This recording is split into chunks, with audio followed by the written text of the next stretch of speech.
김부겸 국무총리 후보자의 인사청문회 마지막 날이었습니다. 임명이 부적절하다는 게 야당 국민의힘의 결론입니다.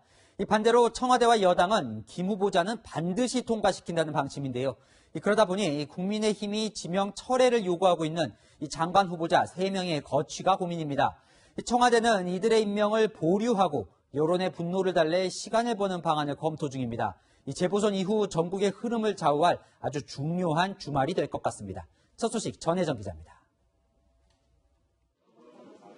청와대와 더불어민주당은 인사청문회에서 김부겸 국무총리 후보자의 큰 하자가 발견되지 않았다면서 임명 동의안 본회의 처리를 예정대로 진행하겠다는 뜻을 내비쳤습니다.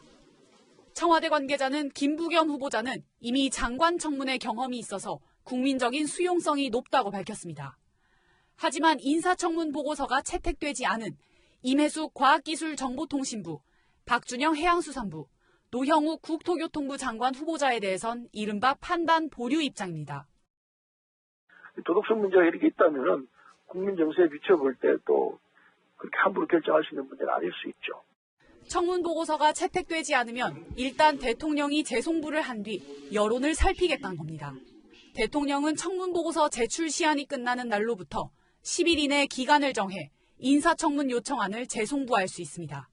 청와대와 민주당 내에선 장관 후보자 3명 가운데 1명 정도는 사퇴시켜야 하는 게 아니냐는 이야기도 나오고 있습니다. 장관 후보자 3명을 부적격으로 판단한 국민의힘은 김부겸 국무총리 후보자에 대해서도 부적절하다는 입장입니다. 내년 대선을 앞두고 여당 의원 출신 총리를 지명하는 건 관권선거 의도라면서 반대하고 있습니다. 특히 김 후보자 딸 가족의 라인펀드 특혜 의혹이 제대로 해소되지 않으면서 부정적인 기류가 강해지고 있습니다. 채널A 뉴스 전혜정입니다.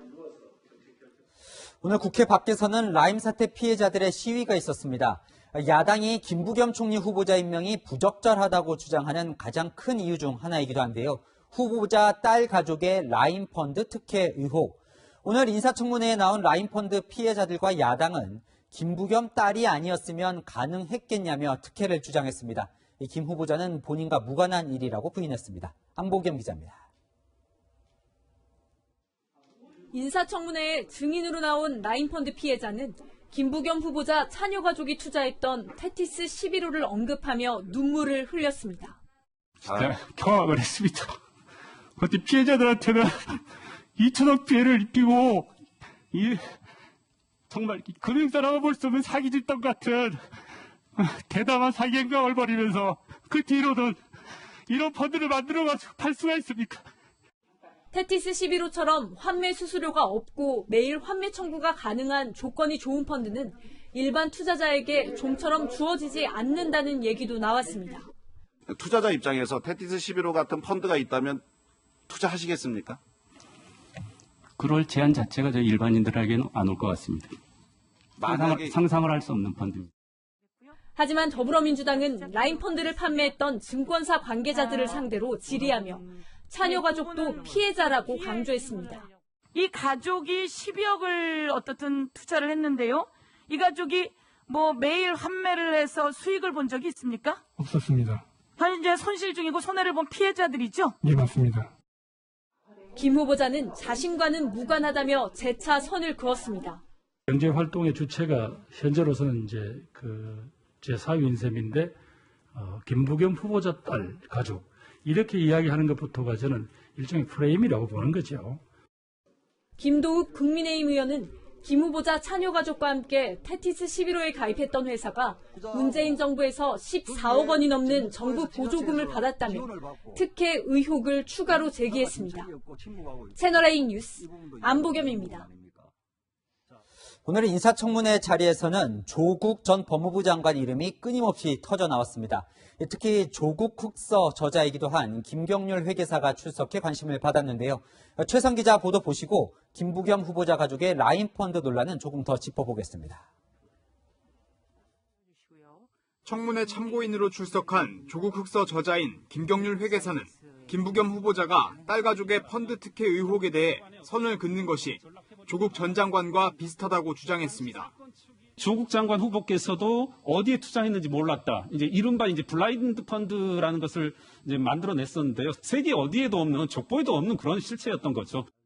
그러면서 부인 정경심 교수가 미공개 정보를 이용해 펀드에 투자한 의혹을 조 전 장관이 몰랐다는 건 의문이라고도 했습니다. 조 전 장관이 언급되자 민주당 의원들은 발끈하며 방어에 나섰습니다.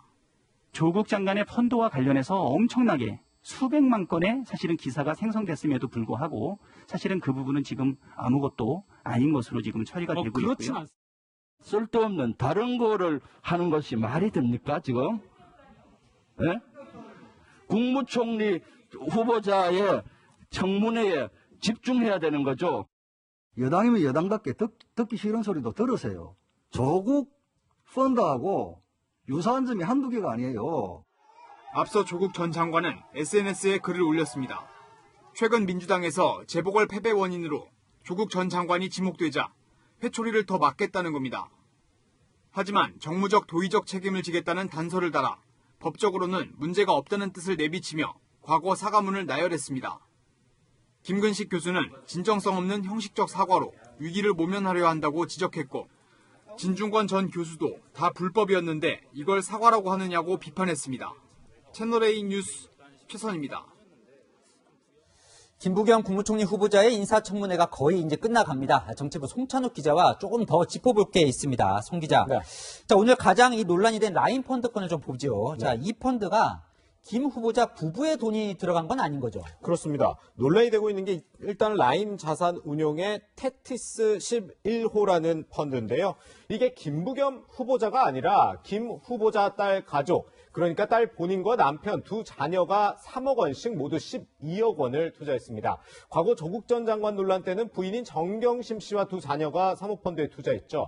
조 전 장관의 경우 자신의 세대원이 펀드 구성원이었다면 김 후보자의 경우는 한 달이 건너 사위의 세대원이 펀드에 투자한 겁니다. 그렇다면 김 후보자와 관련해서 뭐가 문제인 건가요? 네, 일단 각자의 주장을 살펴봐야겠죠. 야당은 행정안전부 장관을 지낸 여당의 유력 정치인인 김부겸 후보자에게 잘 보이기 위해서 라임 자산운용이 김 후보자 딸 부부에게 맞춤형 펀드 특혜를 준 것 아니냐고 주장하고 있습니다.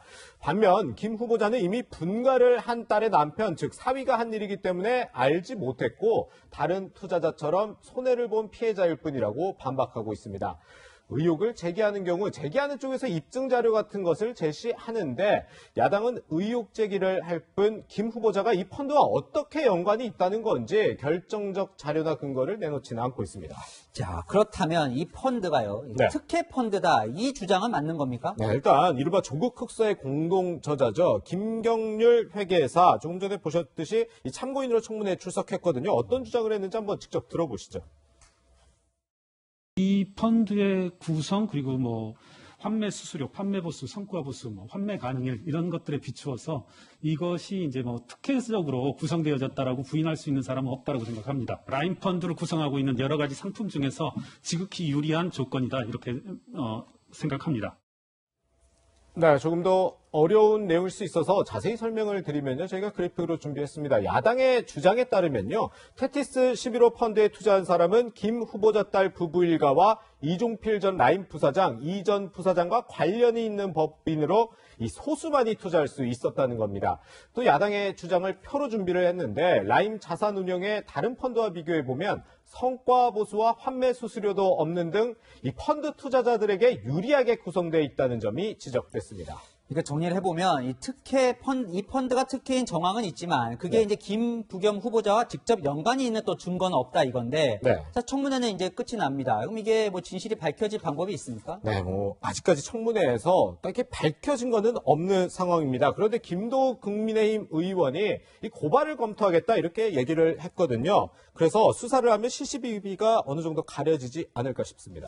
자, 그렇군요. 자, 김 후보자 자세를 낮췄던 어제와 달리 오늘은 조금 뭐 달랐다면서요? 그렇습니다. 오늘은 야당의 목소리를 높이기도 했었는데요. 과거 박근혜 전 대통령을 비판했다가 대구에 출마하기 위해 태도를 바꿨다는 지적엔 이런 모습을 보였습니다. 의원님 출마해 보셨죠? 예. 그 후보자 심정이 어떤가 잘 아시죠? 자, 질문하실 거면 이리로 오십시오. 죄송합니다. 제가 글로 가겠습니다. 네, 야당이 가족과 관련한 의혹 제기를 하자 또 고성이 오가기도 했습니다. 아니 그러니까 자꾸 의혹을 부풀리지 말고 의혹을 부풀리지 말고 사실대로 이야기를 하세요. 의원의 질의에 대해서 죄송합니다. 예. 네, 너무 제가 음성을 높이거나 공격적인 자세로 이야기하시는 것은 바람직하지 않습니다. 죄송합니다. 제가 부족했습니다. 자, 뭐 김 후보자 그래도 여권과 청와대는 총리 지명하겠다는 거죠? 통과를? 네, 그런 걸로 보이는데요. 일단 좀 절차를 살펴보면 총리 임명 동의안은 국회 본회의에서 표결이 이루어집니다. 이 재적의원 과반 출석에 출석의원 그 과반이 찬성을 해야 이게 통과가 되는데 아시다시피 지금 민주당의 의석 174석이기 때문에 아무래도 처리가 될 것으로 보입니다. 참, 그럼 또 협치가 어려워질 수 있으니 청와대 고민이 될 것 같긴 합니다. 지금까지 송찬욱 기자와 살펴봤습니다.